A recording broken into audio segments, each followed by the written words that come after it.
Esto es el podcast de Enrique Figueroa MX. Estas son unas cuantas palabras. En las últimas 2 semanas, el número de casos de COVID-19 fuera de China han crecido bastante. Esperamos ver el número de casos, el número de muertes y el número de países afectados aumentar un poco más. Por lo tanto, hemos evaluado que COVID-19 puede caracterizarse como una pandemia. Y era así como el 11 de marzo de 2020, la Organización Mundial de la Salud declaraba al COVID-19 finalmente como una pandemia. Lo que a finales de 2019 era en México una mera curiosidad, empezaba a convertirse finalmente en toda una realidad. El 27 de febrero, apenas unas semanas antes del anuncio de la OMS, el gobierno mexicano confirmaba ya a un primer paciente con COVID. En los siguientes días se sumaron nuevos casos. Fue en marzo de 2020 cuando la vida nos cambió para siempre. Desde finales de febrero y hasta nuestros días, el gobierno de México reporta diariamente los contagios y las muertes causadas por la enfermedad. Tras mucha incertidumbre, e inclusive con eventos masivos todavía realizados en el camino, el 24 de marzo, el gobierno de México decretó finalmente el comienzo de la llamada fase 2 de la pandemia. El 30 de marzo, se anunció la emergencia sanitaria por causa de fuerza mayor. Que la Secretaría de Salud, en las últimas horas, ha señalado que el número de casos ha ido en aumento, por lo que ha recomendado que los habitantes del país permanezcan en sus casas y que en virtud de lo anterior, este Consejo de Salubridad General, en uso de sus facultades y funciones previstas en el artículo 9, fracción 17ª de su reglamento interior, ha determinado la pertinencia de declarar como emergencia sanitaria por causa de fuerza mayor a la epidemia de enfermedad generada por el virus COVID-19. Ha pasado ya un año desde aquel marzo de 2020, y a pesar de que las medidas se han relajado, empezando por el propio gobierno, el virus continúa, no cede. Aunque para algunos pareciera que el COVID-19 nunca ha existido, no queda más que cuidarnos entre todos y de todos. En el transcurso de este año, todos hemos perdido algo. Aunque claro, quienes más han perdido han sido sin duda quienes han tenido que despedirse de sus familiares, amigos y seres queridos en medio de una situación sin precedentes. Muchas veces quedándose con la despedida en la garganta, sin capacidad de realizarla. A todos ellos, a quienes han lidiado con ese inmenso dolor, un abrazo grande y mi más sincero cariño. Lo siento mucho. No hay muchas palabras para reconfortar a quienes han vivido la muerte en estos días. No es posible acostumbrarse a la ausencia de quienes amamos. A quienes continuamos aquí, no nos queda más que adaptarnos. La pandemia nos ha enseñado de una forma muy dura, muy importantes lecciones. Está en nosotros el escucharlas, pero sobre todo, el aprender de ellas. A un año del inicio de este cambio, de este punto definitivo de viraje, pensemos en las cosas que hemos decidido a bien para seguir. Honremos la vida de quienes lamentablemente nos han dejado, valorando la vida. Es, sin duda, una gran oportunidad el estar vivos. La pregunta no es qué ha cambiado de marzo de 2020 a la fecha. La pregunta es, ¿qué tanto hemos cambiado nosotros? ¿Y tú, qué tanto has cambiado?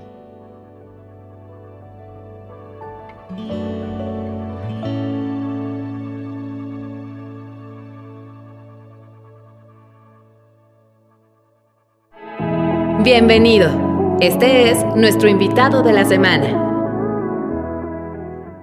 Muy buenos días, tardes o noches. Yo soy Enrique Figueroa Anaya y les doy la más cordial bienvenida a este nuevo episodio de este podcast, el podcast de Enrique Figueroa MX, todos los lunes, un episodio nuevo. Muchas gracias a toda la gente que se ha estado sumando episodio con episodio a las escuchas de este nuevo podcast, en donde los 3 ejes son justamente cine, historia y educación. Ya pasamos por los primeros, ya pasamos por los 3 ejes en esta aventura de este podcast, y bueno, ahora toca retomar una vez más con el tema de cine.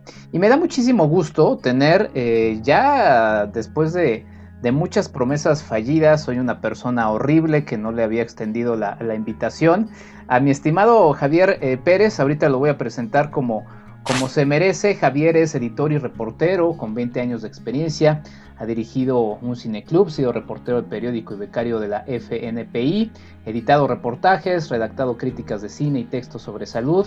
Dice él que rehúye a la especialización, aunque la tiene en periodismo de investigación y de soluciones y en temas de cine y cultura. Al final baila al son, que le pongan lo mismo en crónicas y reportajes que en entrevistas, notas, artículos y críticas.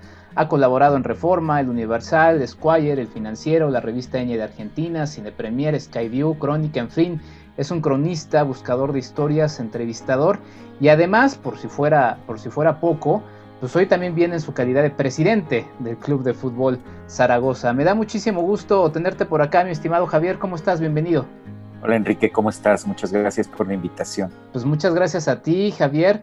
Pues justamente en esta dinámica de los días que estamos viviendo, pues afortunadamente nos siguen acompañando estas distracciones, ¿no? Por ahí, no recuerdo de quién es la cita, pero alguien decía que el fútbol es la cosa más importante de las menos importantes, ¿no? Y bueno, podríamos ahí también sumar al cine. Entonces, digo, en esta dinámica en la que estamos, en la que pues sí, evidentemente hay cosas de mayor relevancia que se nos cruzan, pero pues nos distraen y nos sirven justamente para quitar un poquito la vista de la situación en la que estamos viviendo, aunque pues bueno, eso no significa que la dejemos a un lado, finalmente estamos inmersos en ella.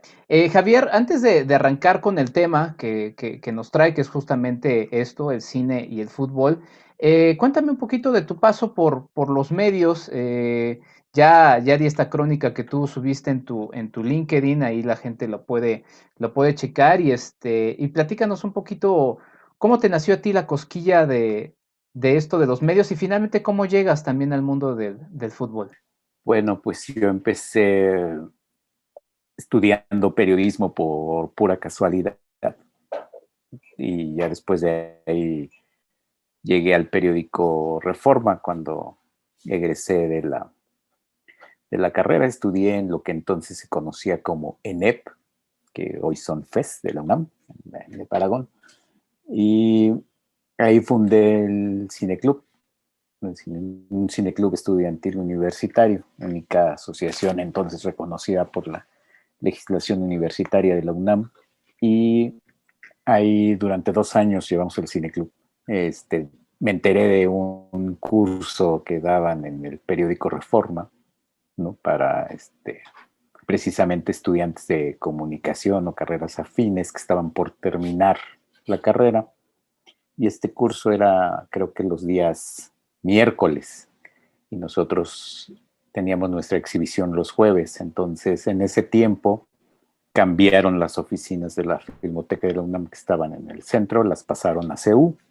Cuando teníamos exhibición y teníamos que recoger material en Filmoteca para exhibirlo al día siguiente, yo iba por este material y llegaba con mis latas de que guardaban la película al curso. Entonces ahí me vieron poniendo mis latas en el piso para tomar el curso. Entonces abrió una oportunidad de cubrir una ausencia en el suplemento Primera Fila de Reforma, y así fue como entré ahí. Y pues ya de ahí son 20 años, 21 años 2021. 21 años ya de aquello. ¿Te acuerdas de algún nombre de la gente de Filmoteca? Y la Filmoteca estaba ya en CEU, ¿verdad? Empezó bueno, estaba en el centro. Estaba en el centro, sí. Estaba ahí atrás de San Ildefonso, ¿no? Nosotros teníamos mucha relación con Jimena Perujo, que era la encargada de la jefa de programación.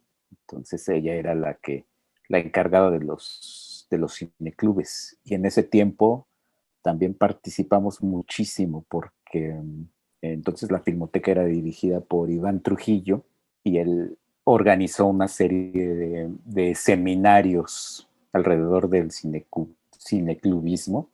Tuvimos la oportunidad de que Manuel González Casanova nos diera unas charlas extensísimas sobre historia de cineclubes, sobre los objetivos de los cineclubes y sobre todo lo que giraba alrededor de la importancia de los cineclubes para la sociedad, debido a estas charlas que organizó Iván Trujillo. Y hubo cineclubistas de Italia y de otros países que llegaron a darnos esas charlas porque el objetivo era modificar la legislación universitaria. El objetivo era darle mayor peso y relevancia a la actividad de los cineclubes. Y en eso estábamos trabajando todos los cineclubes activos en ese momento, en las diferentes facultades y escuelas de la universidad.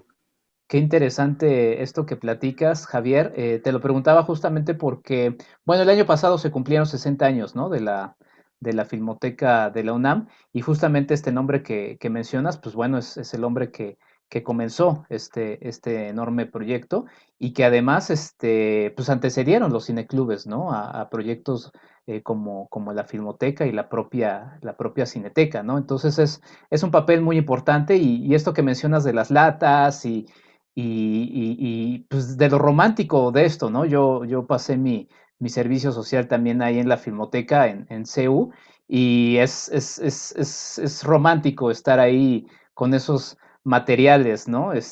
Nunca, no te voy a mentir, sí me da mucha cosa manipularlos, ¿no? Pero sí era una experiencia muy linda. Sí, eso es una gran experiencia. En 2019, creo, hice un reportaje para Muy Interesante sobre la restauración fílmica. Entonces fui a los laboratorios de Filmoteca de la UNAM y de Cineteca y vi más o menos de cerca. En Filmoteca me dieron un tour por todos los espacios, por cada uno de los procesos que conlleva la restauración. Entonces fue increíble, ¿no? Ver las máquinas gigantescas haciendo copias. Es bastante interesante, y como dices, pues tiene un dejo de añoranza, ¿no? Muy, muy padre. Sí, sí, sin duda. Yo lo único que no visité, y todavía tengo ganas, y en algún momento cuando se pueda también, porque ahorita no se puede, fue visitar las bodegas, ¿no? Las bodegas que están ahí por el estadio de CU. Y bueno, en fin, toda una historia interesante. Por cierto, los voy a remitir al Cinematempo Historia que hicimos justamente hablando de los 60 años de la Filmoteca. Ahí lo pueden checar, para que le echen una oreja. Javier, ¿y cómo te ligas al tema del fútbol? Bueno, primero platícame, ¿te gusta el fútbol? O sea, ¿eres fanático de algún equipo de fútbol?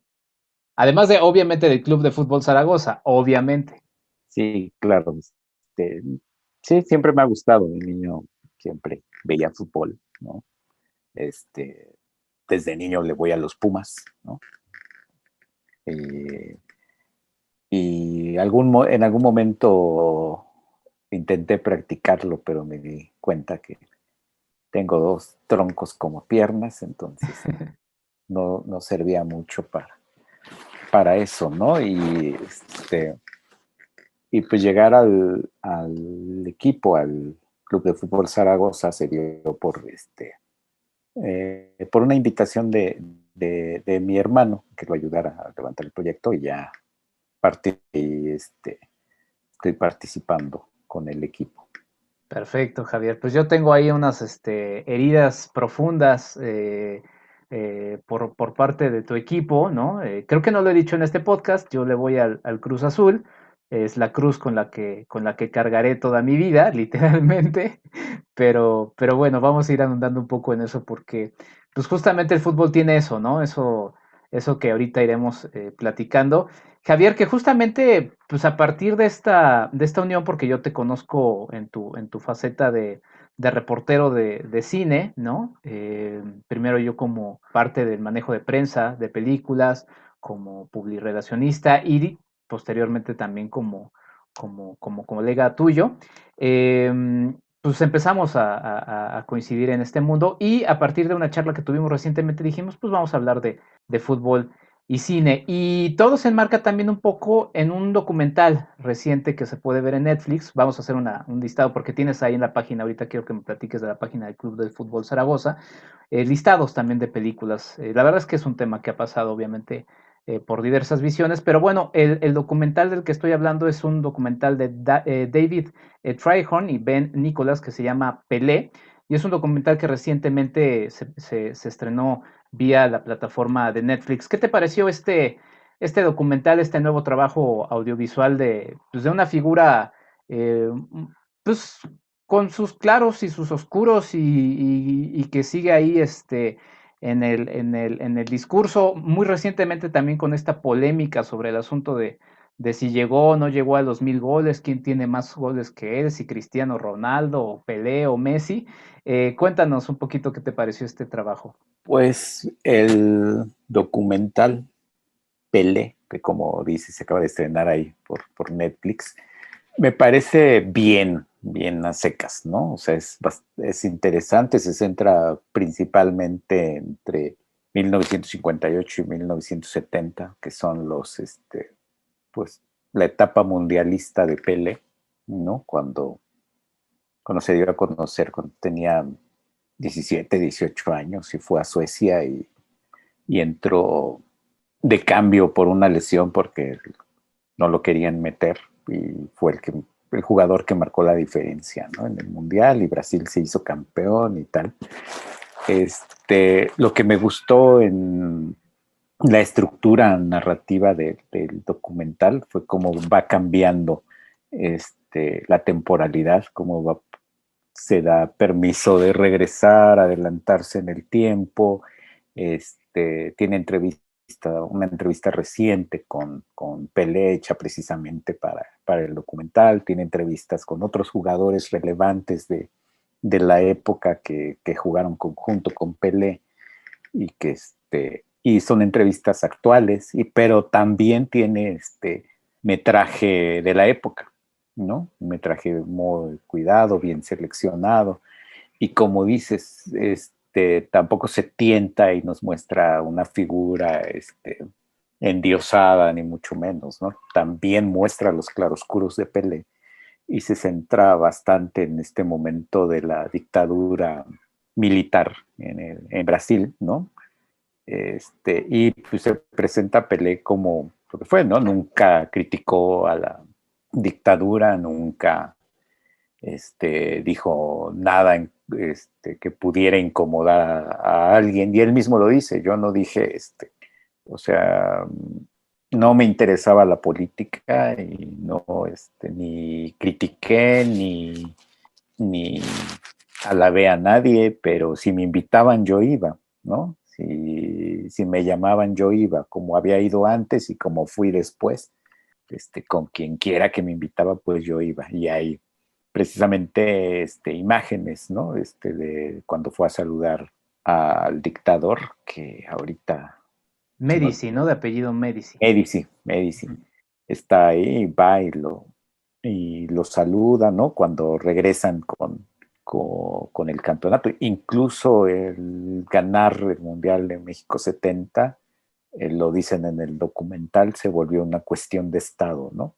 Ya incluso cesaron al director técnico que iba a venir a México a dirigir a Brasil porque no se llevaba bien con Pelé, ¿no? Entonces, como querían que todo fuera muy cómodo, el Estado agarró al equipo, a la selección, y les dio las facilidades, ¿no? para entrenar. Pero más allá de todo esto, pues sí te pinta el retrato general de la figura de Pelé, ¿no?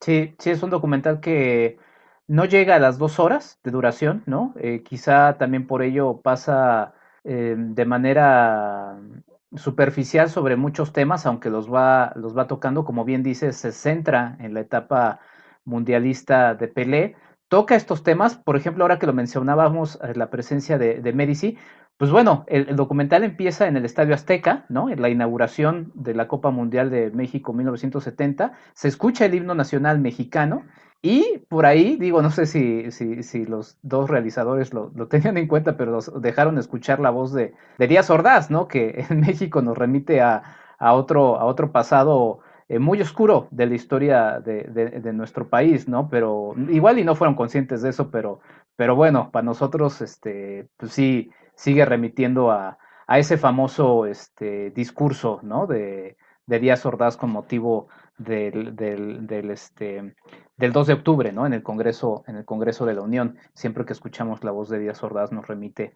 un poco a eso. Pero también, como bien dice, sí, es un documental que toca estos elementos.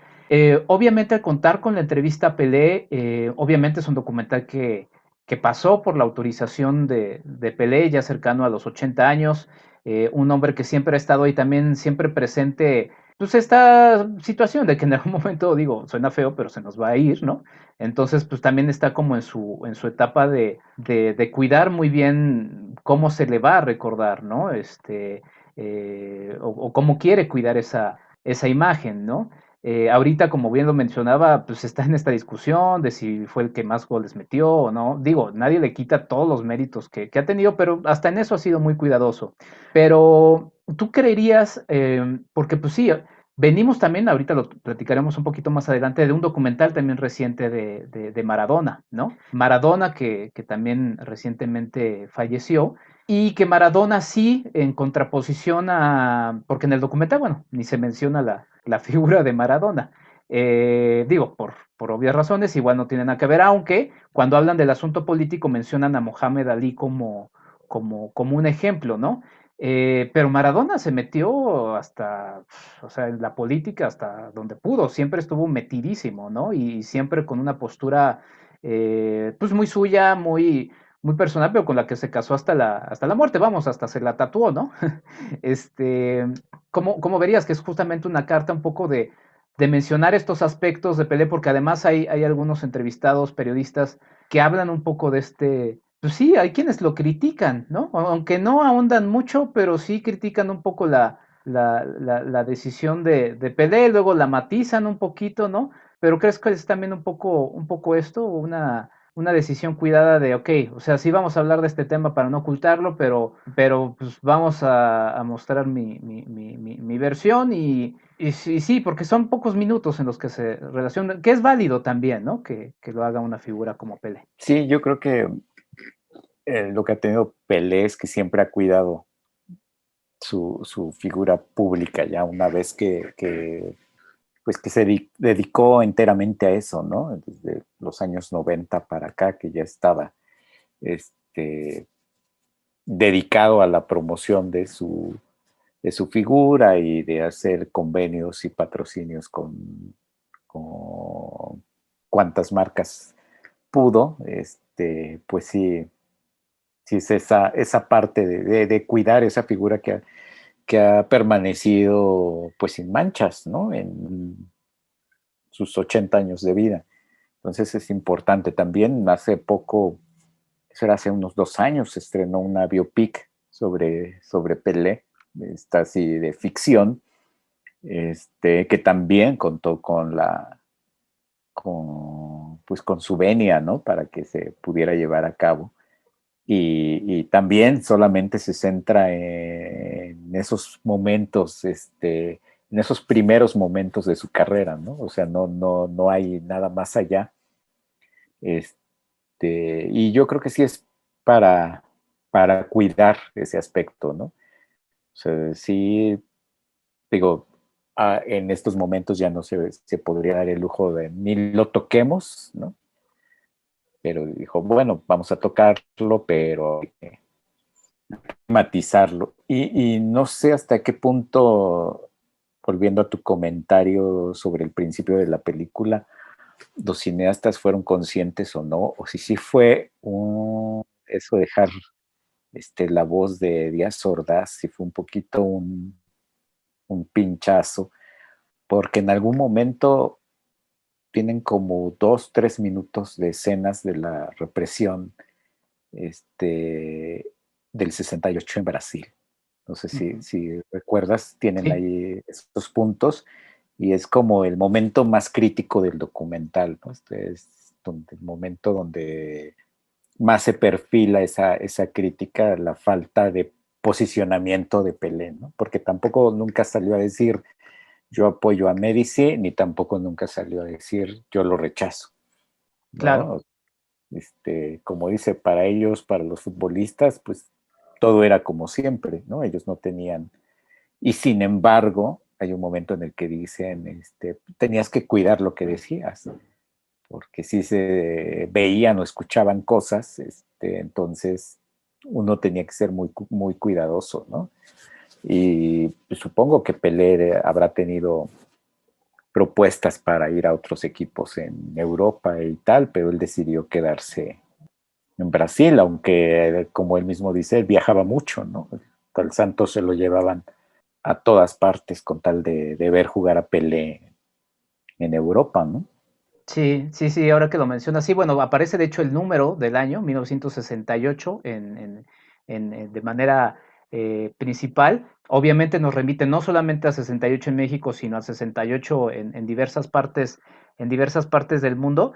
Y pues sí, es un tema que sí se toca, tampoco se toca tampoco, o sea, sí se menciona de manera importante. Y quizá ahí la polémica es eso, ¿no? Porque de repente alguien, y vuelvo a lo de Mohamed Ali, dice, bueno, pues es que Mohamed Ali vivía en un país en el que pues no lo iban a mandar pues, no sé, o sea, no lo iban a torturar, ¿no? Pero también dices, bueno, igual Pelé, pues siendo la figura que es, tampoco creo que lo hubieran hecho, no sé. O sea, es un tema complicado y bueno, finalmente en Estados Unidos pues mataron a Martin Luther King, a Malcolm X, en fin, o sea, no sé, es un tema interesante, pero bueno, finalmente el documental termina sí centrándose en el tema de Pelé como figura y del fútbol, y con esto vamos a ir cerrando este comentario sobre el documental para ir a lo que sigue, del fútbol como una ilusión, ¿no? Del fútbol como una salida, porque se habla de que antes de ganar la primera Copa del Mundo de Brasil en 1962 en Suecia, pues Brasil no figuraba en el mapa, ¿no? Inclusive 58. Sí, en el 58, perdón, exactamente, 62 fue en Chile. No figuraba en el mapa, ¿no? Y hay escenas que me parecen muy curiosas en donde el propio Pelé narra cómo se van a Suecia y niñas suecas se acercan a ellos y los empiezan a tocar de la cara, de la piel y como diciéndose, oigan, ¿por qué no se quitan estas manchas, no? Porque ni siquiera habían visto a una persona de color, ¿no? Entonces, termina siendo muy interesante justamente esta relación que va contando Pelé, porque a partir, o sea, actualmente, digo, lamentablemente también Brasil tiene muchas noticias por todo el asunto político que está sucediendo desde hace muchos años y que toco madera nos remite a muchas cosas que espero no tengan que ver con nuestro país, pero a lo que voy es, va relatando un poco cómo finalmente Brasil termina convirtiéndose en sinónimo de fútbol, ¿no? A nivel mundial, y lo mencionan un poco en el documental, y por eso nos abrirá el menú a lo que viene en la charla, cómo pues es el único momento en el que puedes ponerte en el tú por tú contra potencias, ¿no? O sea, era el único momento en el que Brasil podía jugar contra Italia, contra Alemania, contra Inglaterra, y ganarles, ¿no? Y eso finalmente significaba algo en el ánimo del público. Otra vez en esta frase que decía al principio de esta entrevista, pues es lo más importante de las cosas menos importantes, ¿no? Sí, así es, y es ahí mismo donde reside pues, la importancia de la figura de Pelé, ¿no? A partir del surgimiento, de su surgimiento como figura del fútbol brasileño, se da el surgimiento de Brasil como potencia futbolística, ¿no? Van de la mano, igual que Maradona consolidó a Argentina, como cuando él se consolida como figura, consolida a la selección de Argentina como potencia futbolística, ¿no? Que ya había tenido un campeonato, pero no es así, no hasta precisamente también en México, en 1986, que Argentina se consolida como potencia futbolística mundial, ¿no? No solo sudamericana. Y igual pasa con Brasil, ¿no? Brasil, a partir de Pelé en Suecia, pues se vuelve una potencia futbolística. Y a partir de la figura de Pelé. Sí, pues así es, una figura que termina levantando el ánimo de un país a partir lo que sucede en una cancha de fútbol. Y pues vamos a hacer aquí una pausa, mi estimado Javier, porque vamos a seguir platicando de películas y de cómo el fútbol pues ha tratado de ser captado por el cine, ¿no? De hecho, hay un artículo muy interesante en la página del Club de Fútbol Zaragoza que también quiero remitir. Así que pues regresamos con esta charla que tenemos con Javier Pérez. Ya regresamos a esto que es el podcast de Enrique Figueroa MX. Vámonos a este corte, ya volvemos. Hablemos de diseño y construcción con el arquitecto Jorge Figueroa Márquez. Uno de los mayores contaminantes al medio ambiente son las emisiones de dióxido de carbono o CO2. La industria de la construcción, con sus procesos tradicionales, es una de las que más deterioro ambiental generan. La calidad de un producto arquitectónico, llámese casa, edificio o cualquier otro espacio habitable, puede incluso ser mucho mayor si hay armonía con el entorno que la rodea. La sustentabilidad se refiere al equilibrio que existe entre una especie y los recursos del medio ambiente en el que se ubica. Un diseño sustentable es aquel que aprovecha las tecnologías y los materiales existentes para atender a dicho equilibrio. Los arquitectos tenemos una función muy importante: buscar por medio de los diseños tendientes a la sustentabilidad un cambio en las afectaciones actuales que genera la industria de la construcción. Basta con tener la responsabilidad necesaria y los conocimientos de las tecnologías y materiales apropiados para aplicarlos en los diseños presentes y futuros. Debemos emplear los materiales considerando sus procedimientos de extracción, el lugar de procedencia y su cadena de distribución, ya que esto impacta en los traslados hasta su llegada al lugar en donde serán utilizados. Definir procedimientos para el desecho más racional de los residuos derivados de los procesos constructivos. Emplear de manera más responsable los recursos naturales. Los arquitectos debemos difundir en mayor cantidad los beneficios que se obtienen al realizar productos arquitectónicos tendientes a la sustentabilidad, como pueden ser, entre otros, la eficiencia energética, el aprovechamiento del agua de lluvia, la no contaminación de los suelos y la menor afectación a los ecosistemas. Los criterios ecológicos y de diseños tendientes a la sustentabilidad, más que una novedad, son una necesidad y deben ser un elemento básico en la enseñanza de la arquitectura y en su aplicación diaria. Los arquitectos tenemos la obligación de innovar y proponer. Afortunadamente tenemos la tecnología, la capacidad y los conocimientos. La única limitante es el pensamiento y la convicción individual. Con decisiones inteligentes podemos hacer grandes cambios. Hasta la próxima.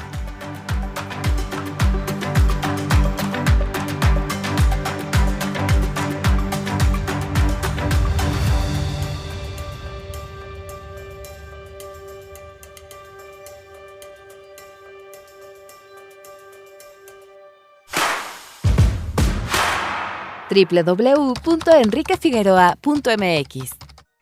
Y después de este medio tiempo que nos tomamos en nuestro podcast de Enrique Figueroa MX, regresamos en la charla que tenemos con Javier Pérez. Y nada más para redondear la recomendación de que le echen un ojo a Pelé, este documental de David Fryhorn y Ben Nicholas que pueden ver en Netflix. La película que mencionó Javier es Pelé, el nacimiento de una leyenda, de Jeff y Michael Zimbalist. Esta la pueden ver en renta en YouTube, así que por si quieren hacer su ciclo de Pelé, pues ahí está la invitación.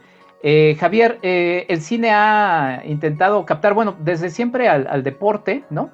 Pero finalmente, también estamos hablando de un cine comercialmente que nos llega más de los Estados Unidos, entonces pues obviamente nos han llegado historias de más tiempo de allá, de los deportes que les interesan, ¿no? Que son el béisbol, el boxeo, ¿no? Por ejemplo.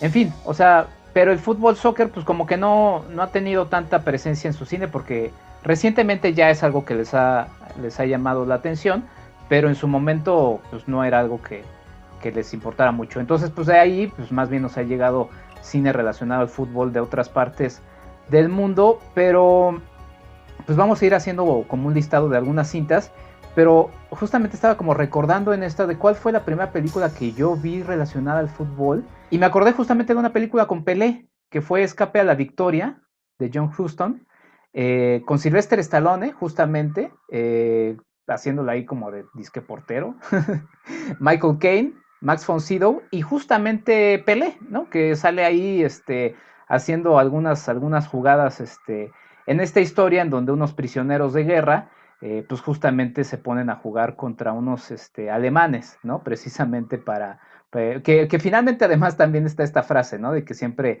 el fútbol es ese juego en el que juegan 11 contra 11 y siempre ganan los alemanes. Pues bueno, aquí esta película nos demuestra que no siempre así.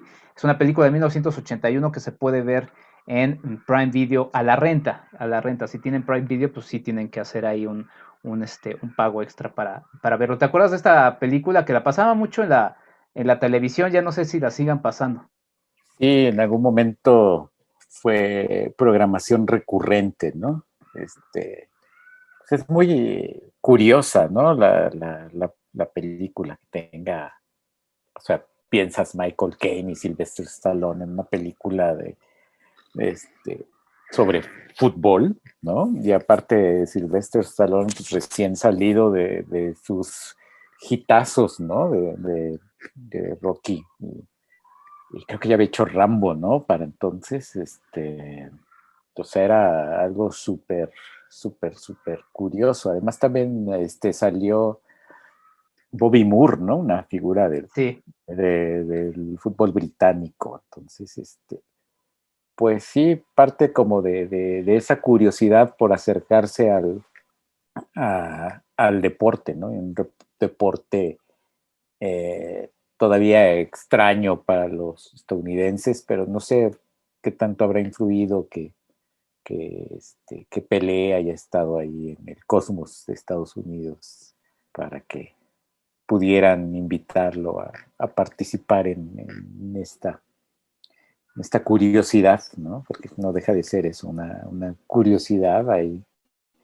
interesante por eso mismo, pero ahí de calidad regular, digamos, ¿no? Ya en lo fílmico, cinematográfico, pues ahí de calidad regular. Los menos duros, porque tú eres duro, Javier, le llamaríamos palomera, ¿no? Que también ahí en tu descripción dice que te gustan las palomitas, ¿no? Y los nachos y demás. Entonces, pues sí, una película justamente para pasar el rato, ¿no? Que bueno, esto de las películas palomeras, pues todas las películas las podemos ver con palomitas. No hay ninguna mala excusa para echarse unas palomitas, ¿no? Pero bueno, se entiende el sentido de esto. ¿Qué pones sobre la mesa, Javier, en este tema del fútbol y el cine? Pues ahí en la página de Club de Fútbol Zaragoza, cfzaragoza.com, por si pueden ir a visitarla. Háganlo. Hay, además de las notas y de los temas estrictamente del equipo, intentamos hacer como pues ciertas reflexiones alrededor del fútbol, ¿no? E invitamos a algunos colaboradores a platicar, a reflexionar acerca del fútbol. Se van a encontrar unas reflexiones muy interesantes, por ejemplo, acerca del fútbol femenil, a cargo de una de Alejandra Krail, una excelente reportera de investigación que colabora con MX. Otra de Roxana Romero, una periodista norteña radicada en Ciudad de México que estaba trabajando para Notimex. Un texto muy personal de Paola Tinoco, que promotora cultural, escritora, que al hablar de su niñez hace una reflexión sobre la condición de las mujeres en los años 80 alrededor del fútbol, ¿no? Y que va siendo pues muy buena. La directora de una organización como Pamboleras también hizo un breve compendio de lo que es el fútbol femenil actual y de lo que hace falta. Y así, o sea, Carlos Barrón, un reportero especializado en fútbol que colabora con ESPN, pues habla de figuras, de la vejez, de la memoria en sus textos. Y entre ellos, pues decidimos meter dos reflexiones sobre el fútbol y el cine, ¿no? Una de Luis Miguel Cruz, un espléndido texto sobre el fútbol en el cine, ¿no? Que precisamente también habla de esta película Escape a la Victoria, entre muchísimas otras. Es un texto bastante extenso y bastante bien documentado sobre muchas películas, figuras, y por qué el fútbol todavía no tiene su gran película como si la tiene el fútbol americano, el box o el béisbol, ¿no? Y yo me atreví a hacer una sobre el fútbol en el cine mexicano, retomando un texto que ya había explorado eso cuando colaboraba para el blog de Videocine. Entonces decidí como que añadirle algunos otros elementos y hacer esto sobre el fútbol en el cine mexicano, que es un tema que ya viene desde hace mucho tiempo, ¿no? Que no es que estas películas recientes que se hicieron con motivo de aprovechando la euforia del Mundial de Rusia, ¿no? Como Eres mi pasión, y hay otra que no recuerdo ni siquiera el título. Pues no han sido la única oferta, ¿no? Del tema del fútbol en el cine mexicano. Sí, que inclusive figuras, no sé si está en ese texto, inclusive figuras de clubes de fútbol como las Chivas, ¿no? Cuando eran las grandes campeonas del fútbol de nuestro país, si no me equivoco, su estrella, se me va el nombre y quizás los que son Chivas me van a pegar, pero también aparecían en Chava Reyes. Chava Reyes, exactamente, sí, Chava Reyes, que también aparece por ahí en algunas películas, ¿no? Del cine mexicano. Sí, pues en el texto que yo hice, menciono los hijos de Don Venancio, ¿no? Sí. De 1944, ¿no? Y ahí ya se ocupó a una de las figuras del fútbol mexicano, que era Horacio Casarín, que entonces jugaba para el Atlante, y de hecho la historia es alrededor del Atlante y del Club Asturias, ¿no? Y el director, que fue Joaquín Pardavé, ¿no? También hacía del papá del jugador, que estaba pues dolido porque el hijo no quería jugar en el Asturias, que jugaba en el Atlante. Y además, pues, una de las virtudes de esta película es que pues sí retrata bien el fútbol, ¿no? O sea, las escenas que hay sobre el juego están bien retratadas, ¿no? Que es lo difícil. Por ahí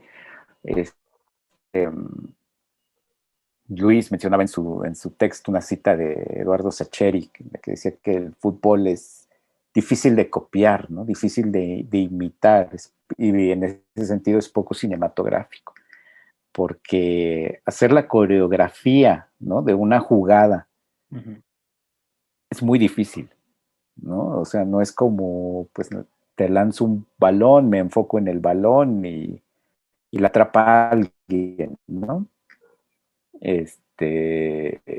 Coreografiar un partido es sumamente difícil para que te salga tal como lo planeaste, ¿no? Y esa es una de las grandes dificultades que tiene el fútbol en ese sentido, ¿no?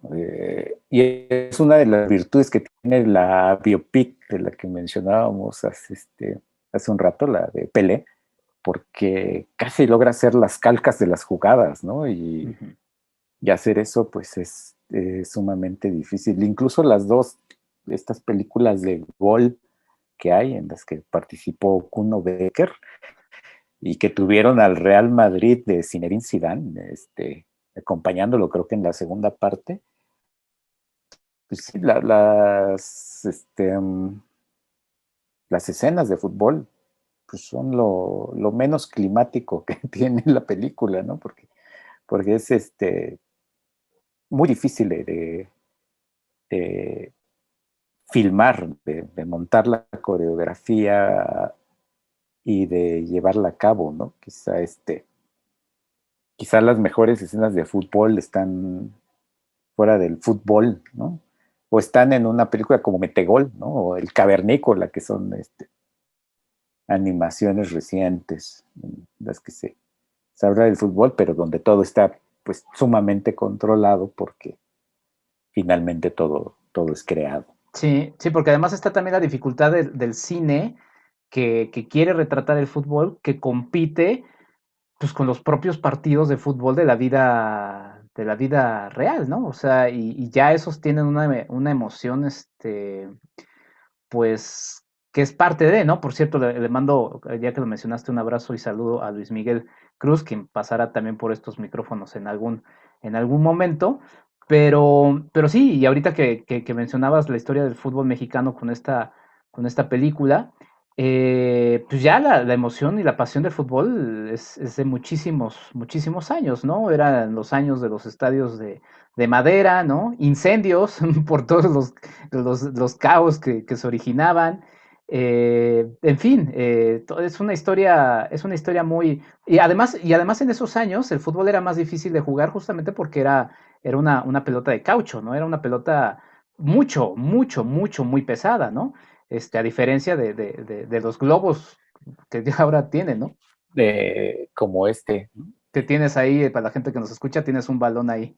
Sí, que es un poco, que son más ligeros, ¿no? No dejan de ser duros, ya inflados, pero además no había cambios también. Sí, bueno, Pelé tuvo que jugar un juego así, ¿no? Los 11 que entraban, los 11 que tenían que terminar el partido, y si alguno se lesionaba, pues eran 10 y así sucesivamente. También el cine mexicano, retomando lo que decías, ¿no? De esta estrella de las Chivas Rayadas del Guadalajara, ¿no? Salvador Chava Reyes. Pues él estuvo en 2 películas que se hicieron precisamente 20 años después de Los Hijos de Don Venancio, pero ya estaban centradas totalmente en lo que entonces era el equipo más importante del fútbol mexicano, ¿no? Que eran las Chivas de Guadalajara. Se hicieron las Chivas Rayadas, ¿no? En las que estaba también Sara García, Clavillazo, que eran de cierto modo comedias, ¿no? En las que pues, veías a Clavillazo jugando fútbol, ¿no? Entonces era algo pues curioso. Y esta incluso ya presentaba pues lo que Ismael Rodríguez popularizó en los años 40, que fueron estas películas seriadas, ¿no? Con Pedro Infante, que hizo varias trilogías, ¿no?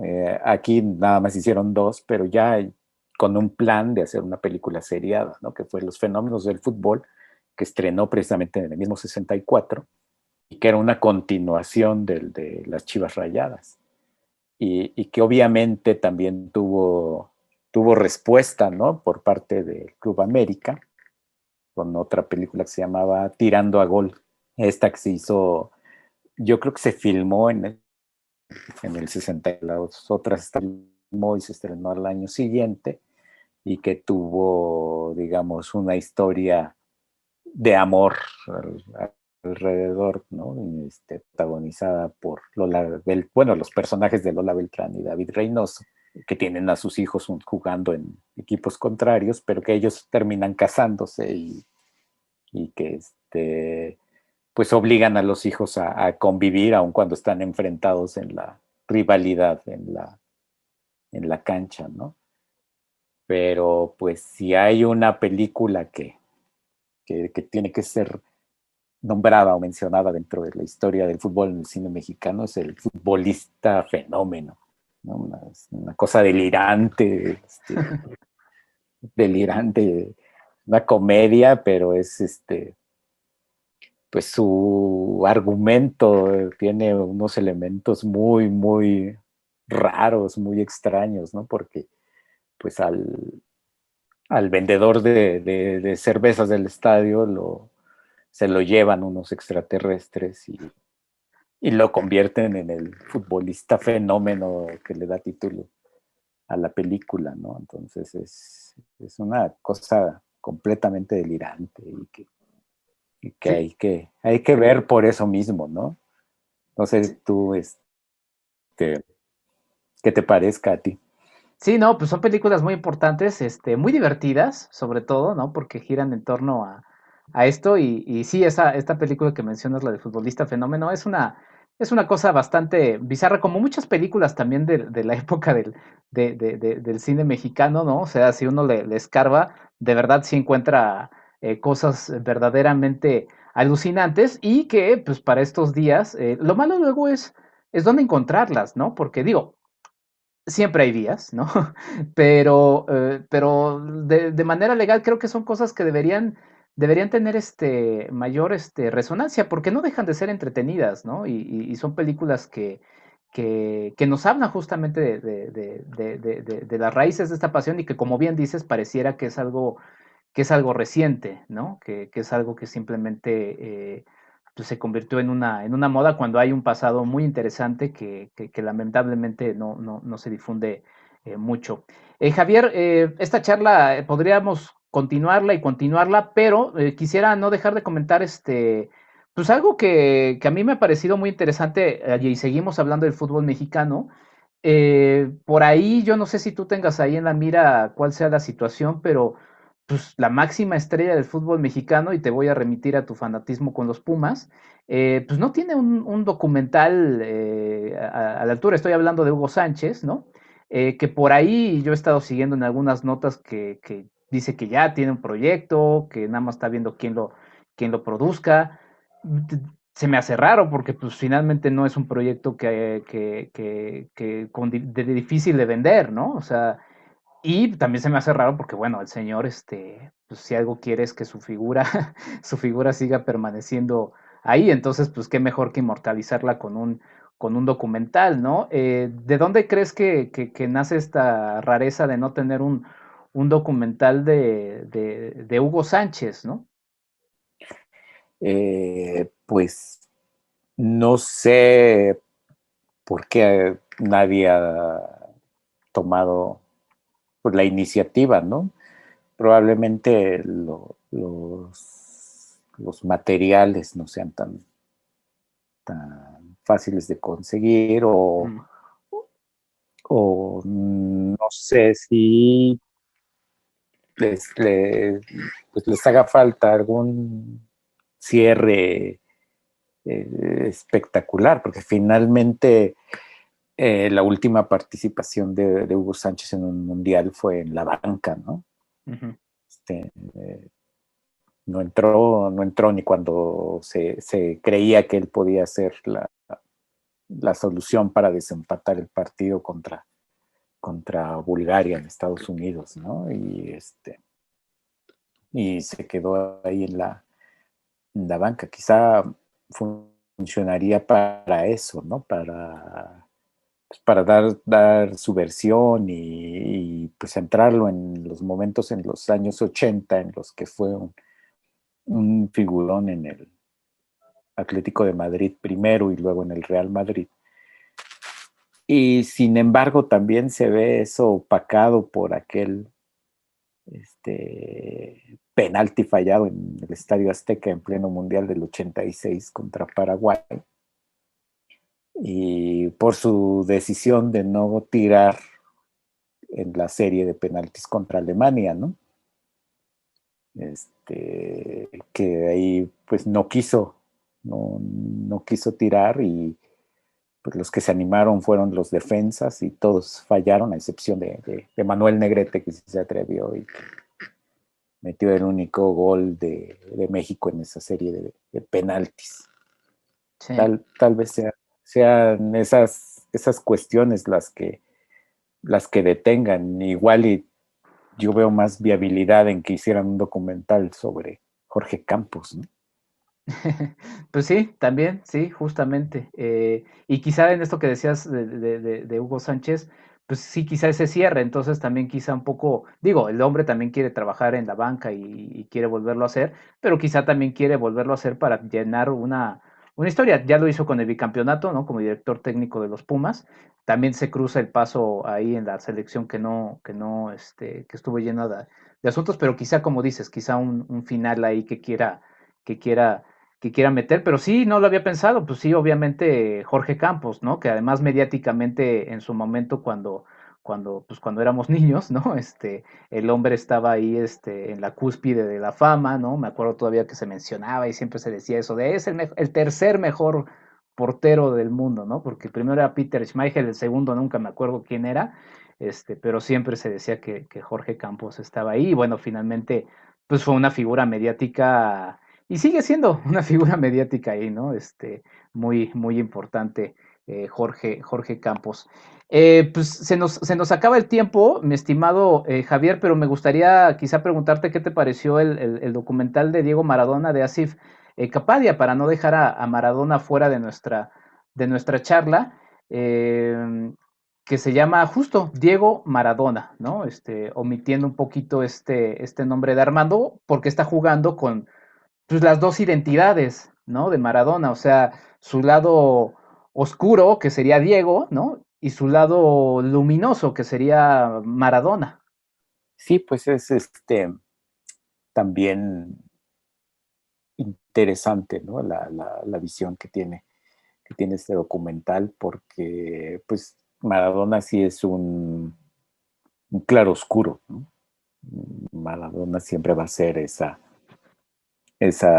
figura que deportivamente fenomenal, pero pues que fue consumida pues por sus demonios, ¿no? Que finalmente se dejó llevar también por esa otra cuestión.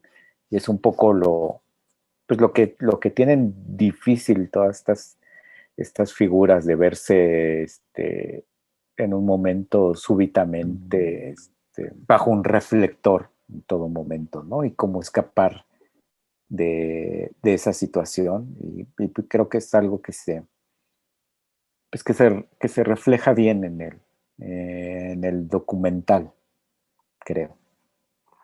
Pues sí, documental Diego Maradona de Asif Kapadia, que también hizo mucho ruido a raíz otra vez de pues la reciente y muy polémica muerte de Diego Armando Maradona, de la que siguen saliendo ahí noticias de las circunstancias y situaciones en las que Maradona murió. Por cierto, a mí me tocó verlo en el estadio Azul, se mencionaba ahí en el sonido local, en un homenaje a Carlos Hermosillo, que estaba llegando tarde el señor, luego se filtró por ahí que el señor había pedido una pizza, ¿no? Y se la comió él solito. El señor era enorme para esos años en los que salió justamente ahí a jugar no sé si jugó, creo que nada más pateó la pelota una vez y ya, pero puedo decir que vi a Diego Armando Maradona en la cancha, obviamente no en su mejor momento, pero bueno. Pues ahí está, Javier. Bueno, quizá nada más quiero cerrar para remitir al Cinemanet número 921, en donde con mi estimado Charlie del Río, a quien le mando un abrazo, hablamos del fútbol, soccer y el cine. Esto fue justamente en el marco del más reciente Mundial de Fútbol. Y bueno, pues ahí está para que sigan. Y también los textos que bien nos decía Javier, otra vez danos la página del Club de Fútbol Zaragoza, mi estimado Javier, para que también la gente pueda revisar todos esos textos que bien mencionaste, bien valen la pena, sobre todo lo que además resulta muy interesante del fútbol. O sea, sí es interesante lo que sucede en el juego, pero además todo lo que hay alrededor es muy, muy apasionante. Sí, la página es cfzaragoza.com. También pueden seguir el Facebook, que es Club de Fútbol Zaragoza. Ahí también lo encuentran. Y rápidamente de Maradona, pues habría que ver el documental de Kusturica, ¿no? Poco visto, claro. un poco difícil de conseguir, pero que anda por ahí circulando. Y rápido, también retomando lo de México-Alemania, hubo una película del 85 en la que México le ganó una final a Alemania. Bueno, ahí está.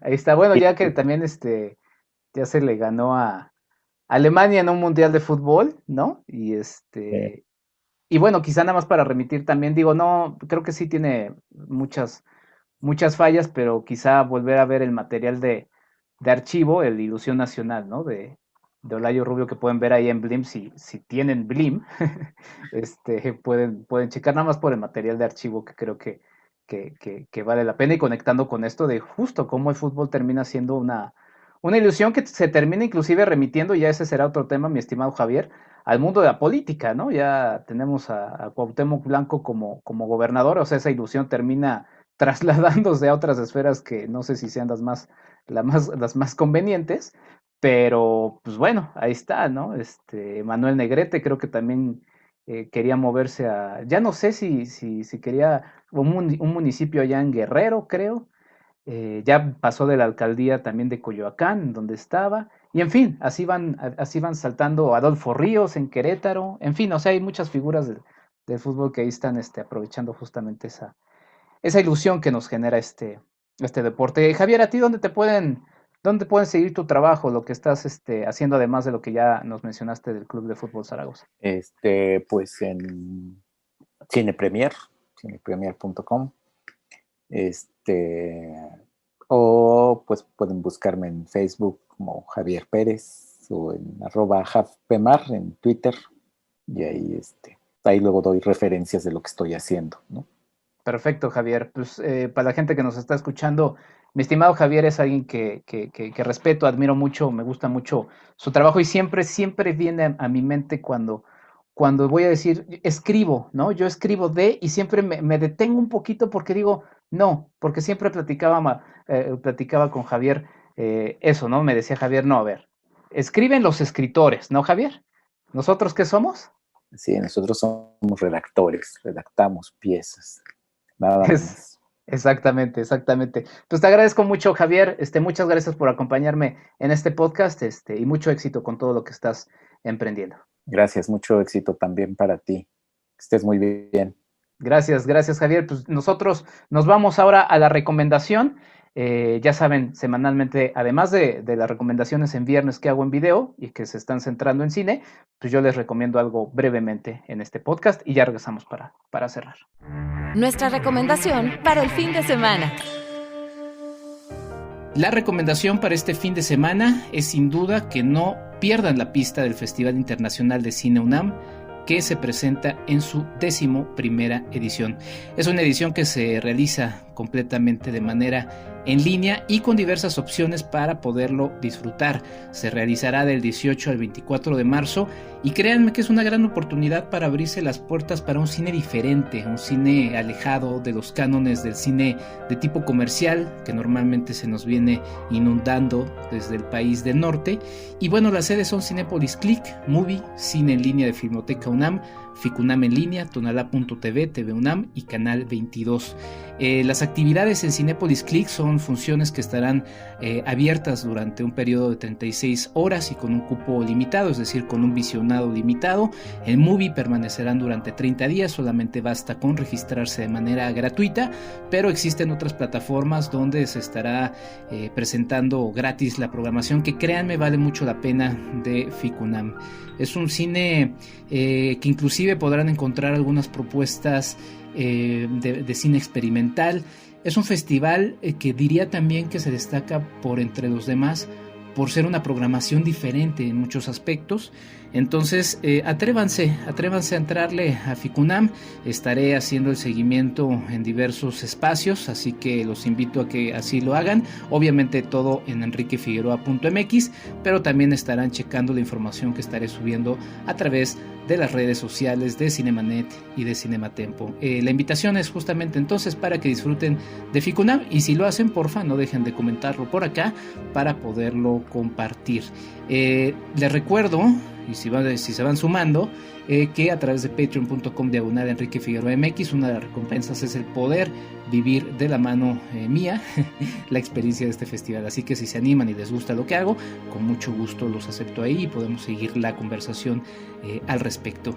Esta es la recomendación, FICUNAM en su 11ª edición, y toda la información la pueden checar nada más y nada menos que en ficunam.unam.mx.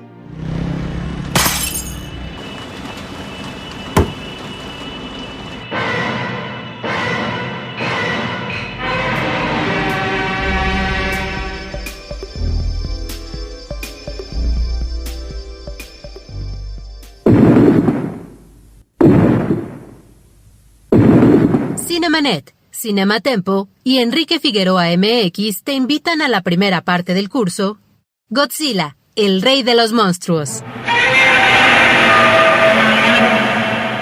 Los viernes del 19 de marzo al 23 de abril de 2021, revisa todas las películas de la primera era de Godzilla, la era Showa, las 15 primeras cintas japonesas de Godzilla desde un punto de vista cinematográfico e histórico.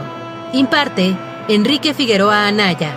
Más información, contacto @enriquefigueroa.mx. ¿Quieres ayudarnos a hacer más contenido? Tu apoyo es fundamental. Entra a www.patreon.com/Enrique Figueroa MX y elige entre las muchas recompensas que tenemos para ti. Desde un agradecimiento en este podcast hasta tu participación en un cineclub en línea donde tú puedes elegir el tema. Además de 50% de descuento en nuestros cursos, talleres y tours. ¡Únete! Sé parte de esta comunidad. Y hasta acá llega esta edición número 4, este episodio número 4 del podcast de Enrique Figueroa MX. Yo soy Enrique Figueroa Anaya. Quiero agradecerle muchísimo a mis Patreons, a mis 2 Patreons. Vamos empezando poco a poco. A Claudia Villegas y a Ligia Plácido, muchas gracias por sumarse a este esfuerzo. Y si ustedes gustan del trabajo que hago en distintos medios, todo lo pueden revisar en enriquefigueroa.mx.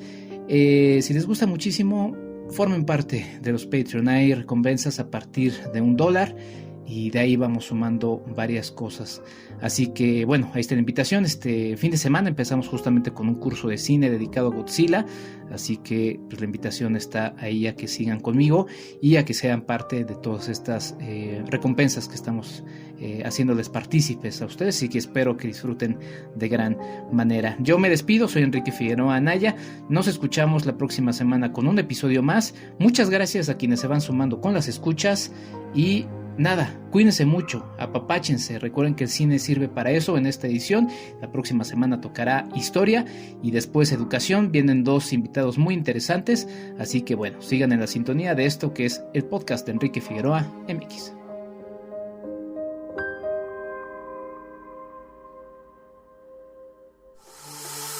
Esto fue el podcast de Enrique Figueroa MX. Hasta la próxima.